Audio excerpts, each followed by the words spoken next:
Hey everyone, welcome back to my channel. So today we're going to talk about real estate values and try to make sense why some people think it's okay to pay way more money above the listing price for some properties and why, in some cases, that actually makes total sense.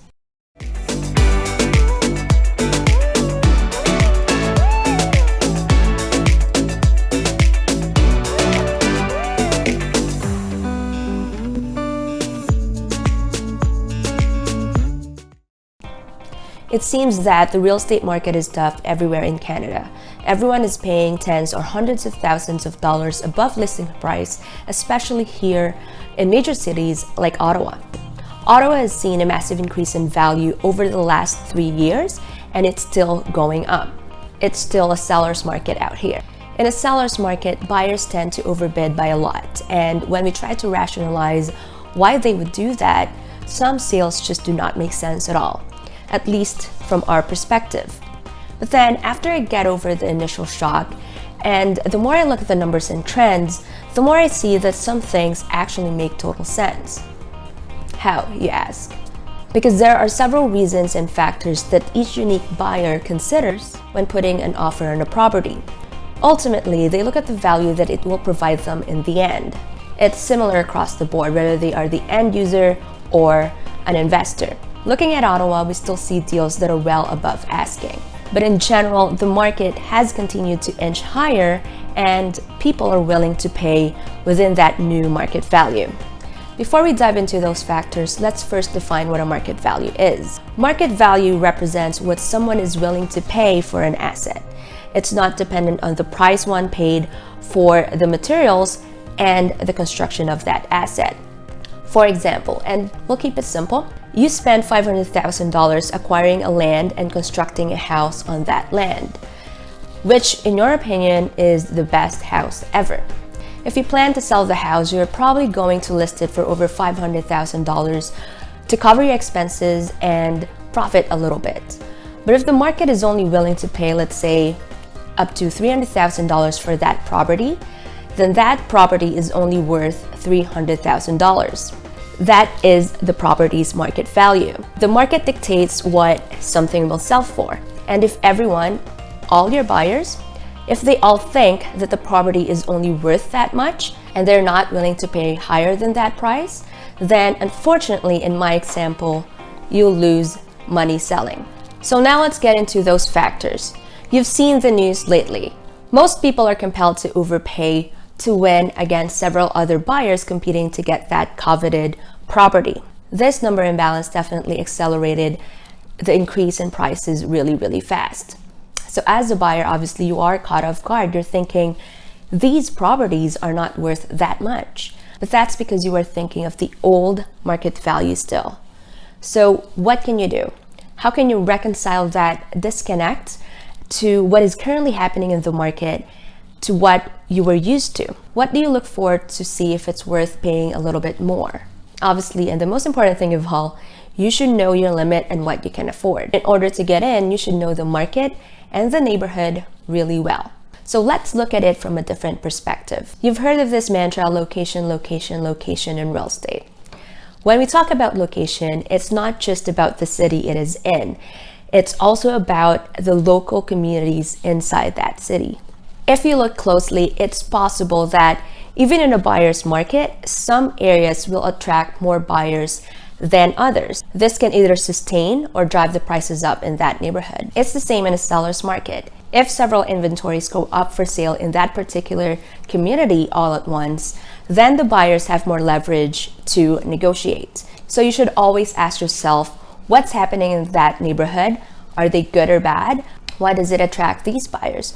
Usually it's the quality of schools, big lots, family-oriented neighborhood, close to the city centers, etc. Next is the comparables. It's always important to find out the sold history of similar houses in the neighborhood you are buying in and the turnover and absorption rates. These will give you an idea whether the house is listed way under market value to attract more buyers and encourage a bidding war, or it is listed at market value. Typically, one should look at the trend over the last 6 months, but in a fast-growing market, sometimes you have to look at the comparable properties sold most recently. So what if it's listed at market value? Why do people still overpay? Some properties still need a lot of work, and yet people still go way over asking. Well, if like me, at one point in your life, you got sucked into watching one of those HGTV real estate flipping shows, for example, you would know that each show would end with the current estimated value of the property. So it really shouldn't be a surprise that for houses that need repairs, after doing the renos, the value of the home increases. This is an example of what some buyers who overpay bank on: the house's potential. By doing the renos, you are forcing the appreciation of this property. Once the renos are done, the new value is what you call the after repair value, or ARV. So you guys who are aspiring investors, take note of that. So like I said above, you should investigate what's happening in that particular neighborhood. If there's a lot of growth happening in that area, it instills some confidence on the buyers. In Ottawa, however, there's a lot going on. Lots of growth is happening in the city due to several infrastructure and government programs. There are also several plans that call for intensification and affordable housing. Therefore, it is important, especially if you're thinking of becoming a real estate investor, that you know the local official plans. They are important, and in some properties, it plays a big factor on why some investors pay a bit more money today, because they know how to get that money back. In fact, lots of money back later. So does it always make sense to pay that much money? No, especially if you don't know the potential of the land. But ultimately, it really depends on what the purchaser is going to use it for. Some buyers who are end users think that it's worth paying that much money because if they are staying in there for at least 5 years or maybe longer, and with all these projects that are going around in the city, they would enjoy the new place comfortably while also benefiting eventually from the increase in market value. Eventually, the market value would catch up to their higher purchase price and would balance out. The interest rates are also very low these days, so the cost to borrow is very cheap. For buyers like this, what potential value they get from the property sometimes trumps the price. Savvy investors, on the other hand, are different. Some investors think that they can make it work financially because they know the full potential of the land that they bought. And even in a hot market like this, they can make money. If you're an aspiring investor, I can talk a little bit more about this in private. If you want to reach out to me, feel free to do so, and I can explain all this in much more detail. Now, if you're a new investor and you know what I'm talking about, I don't think I need to tell you this, but just be careful. Because at the end of the day, this will fall under speculation and you might lose tons of money. If you are planning to flip properties, make sure that you study the fundamentals first before jumping into this type of business. Also, cover all your bases. If possible, start small. In the current market that we're in, the lack of supply accelerates the appreciation of values faster, which I already said earlier. In my opinion, most buyers here in Ottawa are still rational and conservative. We'll get to a point when it will slow down a little bit.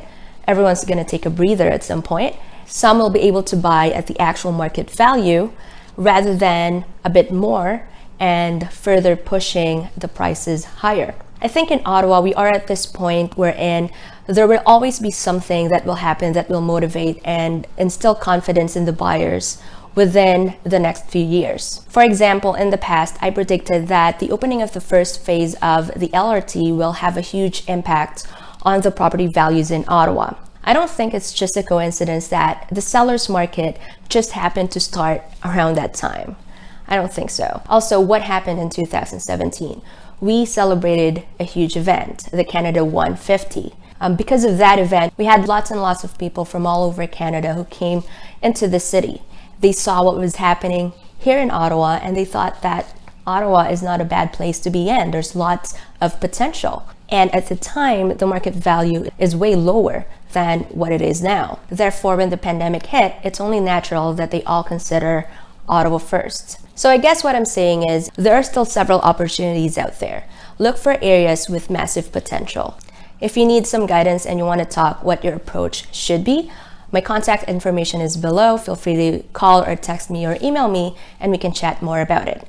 Anyway, hope this helps, and if you enjoy this video, please like, subscribe, and share it to your friends if you think they will get some values out of this. Thanks everyone, that's it for me today. See you next time. I'm done speaking.